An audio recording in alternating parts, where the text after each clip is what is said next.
Number one, you must make sure that this person has gone to school and developed his elite boxing skill. So just say, for instance, you're at home and you're working with a fighter, or you are the actual fighter, and you've been overlooking certain little things in your repertoire. You see, the thing about that is see, it doesn't always show up right now. But in order to get you to that place where you're getting on the radar screen of your excellency, Turk, and one of these Riyadh fight cards, you see, little things magnify themselves. So it's now when you have the opportunity to take what you're learning and decide, am I going to be a C student, or am I going to go to class and do the right things, and I'm going to become an A plus student? Because that's what's going to be the thing that magnifies at the end of the day. That's what these guys are going to make their decision on. So when you are getting to this point, some of you are already there. I talked to a multitude of you guys that got fights coming up in the next couple of weeks, major fights and title fights.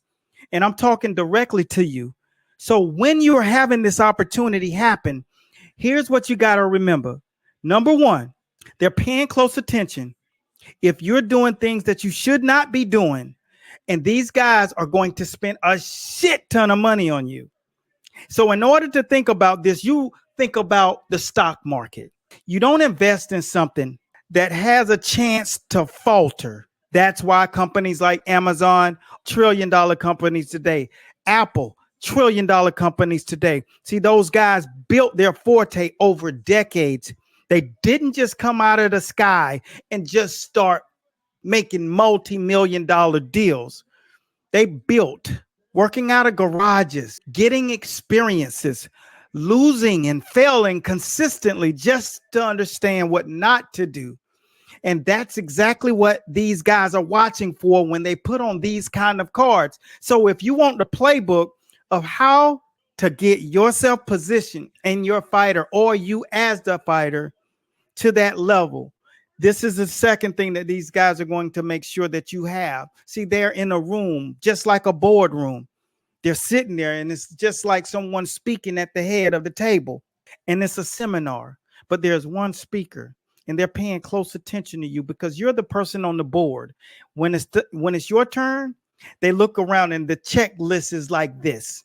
Number one, after that first assemble automatic thing, which is the skill set and that unique attribute that must come with that. So some of you think that your attributes is the most important thing, but the skill set has to come into play. And I told you, there aren't just skills, there's skills in sets, and there's skills in levels.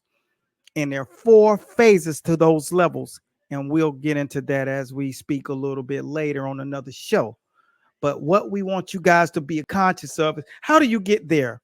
With Anthony Joshua walking to the stage with 96,000 people singing Sweet Caroline.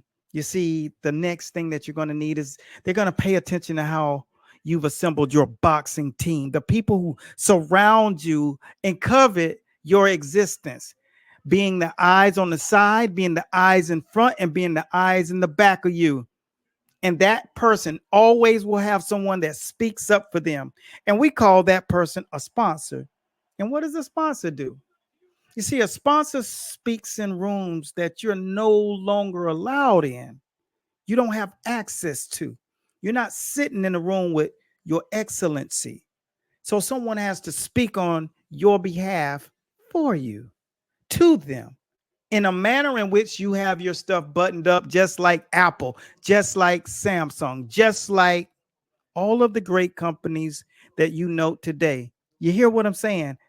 And number 3 on that list, once they see that you've assembled, because a lot of you, I see this is where you're going wrong. You are thinking that you can get by with just 2 or 3 people, but a fully assembled team, I'm going to go directly out of our playbook of what it took. Okay, I'm going to name the people that were actually on our team, and we're going to do that on Monday's show. So if you want to understand how many people actually have to be in camp, literally with roles, actually on the payroll, actually doing a job that not three people can do.